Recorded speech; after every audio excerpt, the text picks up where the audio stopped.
দাবি, এক দফা এক দাবি।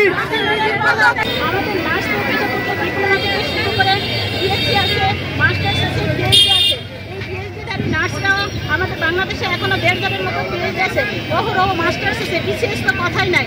এখন অধিকাংশ নার্সরাই ডিপ্লোমা এবং বিএসসি অধিকাংশ নার্সরাই, এই পিএইচডি নার্সরাও তারা এই সেই সিনিয়র স্টাফ নার্স পদ নিয়ে তারা রিটায়ারে চলে যায়। আমাদের কোনো পদ প্রমোশন কখনো এই পর্যন্ত দেওয়া হয়নি। সবচেয়ে সবসময় দাবিয়ে রাখা হয়েছে, সবসময় আমাদেরকে দাবিয়ে রাখা হয়েছে। একটা ছোট এই বৈষম্য কেন, আজকে এই বৈষম্য আন্দোলন আমরা সামিল হয়েছি। আমাদের একজন সিনিয়র স্টাফ নার্স পদে জয়েন করে, আবার সেই সিনিয়র স্টাফ নার্স পদ নিয়ে সে রিটায়ারে চলে যায়। আমাদের ভিতরে কখনোই কোনো প্রমোশন দেয় না। আমাদের শিক্ষার কোনো দাম নাই। হাসপাতালে আমরা এত কষ্ট করি, করোনার সময় আমাদের নার্সরা যেখানে মা বাবার পাশে নেই, স্বামী স্ত্রীর পাশে নেই, তখন আমাদের নার্সরা কত কষ্ট করেছে হাসপাতালে। এই মূল্যায়ন আমরা কখনোই পাইনি। আমরা যে সিনিয়র স্টাফ নার্স, সেই সিনিয়র স্টাফ নার্স আমাদের স্টুডেন্টরা এখনো পর্যন্ত এখন মিডাইফারি আমাদের কিছু স্টুডেন্ট আছে, মিডাইফারি আর একটা ফ্যাকাল্টি এসেছে, মিডাইফারি ফ্যাকাল্টির এই স্টুডেন্টরা এখনো তারা বৃত্তি ভাতা পায় না। প্রায় 1 বছর ধরে তারা কোনো বৃত্তি ভাতা পায় না। এটা নিয়ে তার কোনো হেডেক নাই। তারপর বদলি বিষয়ে একটু কথা বলতে চাই। আমাদের নার্সরা যখন বদলি নিয়ে গিয়েছে তখন বদলি দেয় না, উনি একটা ফাইল 2 বছর ধরে আটকে রাখে।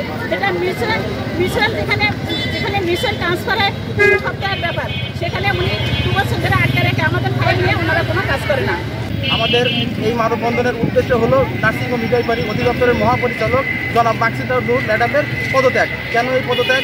আমাদের বিগত কয়েকদিন আগে আমাদের একটি প্রতিনিধি দল ওনার সাথে দেখা করতে যায় এবং বদলির ব্যাপারে কথা বলেন, কিন্তু কথা বলার সময় মাকসুদা নূর ম্যাডাম আমাদের নার্সদেরকে ছোট জাত বলে আখ্যায়িত করেন এবং তিনি আরও বলেন যে নার্সরা ছোট জাত, এরা এই পদের যোগ্য না।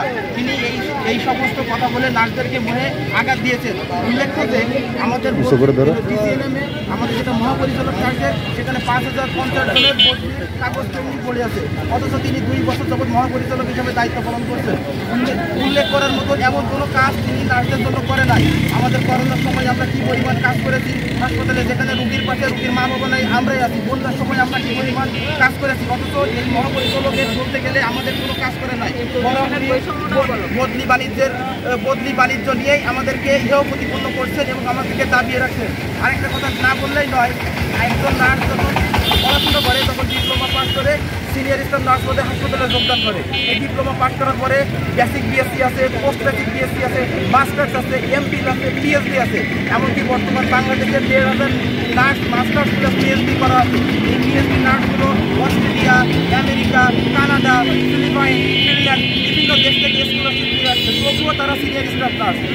আমি একজন ডিপ্লোমা নার্স, আমিও সিনিয়র স্টাফ নার্স। একজন পিএইচডি ডিগ্রি যিনি অর্জন করেছেন তিনিও সিনিয়র স্টাফ নার্স। এই বৈষম্য কেন? আমরা এই বৈষম্য দূরীকরণ চাই। আমরা চাই অনতিবিলম্বে মাকসুদা নূর ম্যাডামের পদত্যাগ সহ এই যে সকল পদবি আছে যেগুলো সঠিক অর্গানোগ্রাম করে আমাদের সিনিয়র নার্সদেরকে, যারা শিক্ষিত উচ্চশিক্ষিত নার্সদেরকে পদায়ন করা হোক। এবং উল্লেখ্য আমি আরও একটা কথা স্পষ্ট করতে চাই, 2016 সালের সময় যখন অধিদপ্তর থেকে অধিদপ্তরে উন্নীত হলো, এর আগে নার্সরা এই প্রতিষ্ঠান চালাতো। ঠিক যখনই 16 সালে অধিদপ্তর হলো তখনই আমলারা এসে এই পদটি দখল করলো। কিন্তু পদটি দখল করার পর থেকে 16 সালের পর থেকে এই পর্যন্ত তারা একটা কাজ যে নার্সদের জন্য সুষ্ঠুভাবে করছে এর কোনো নজির নাই। তারা আমাদেরকে পে স্কেল দেয় না, আমাদের সঠিক বেতন ভাতা ঠিক মতন দেয় না। তারা শুধু চাই আমাদেরকে দাবিয়ে রাখে, কিন্তু আমরা চাই আমাদের সঠিক যোগ্যতা অনুযায়ী আমাদের পদ পাইতে।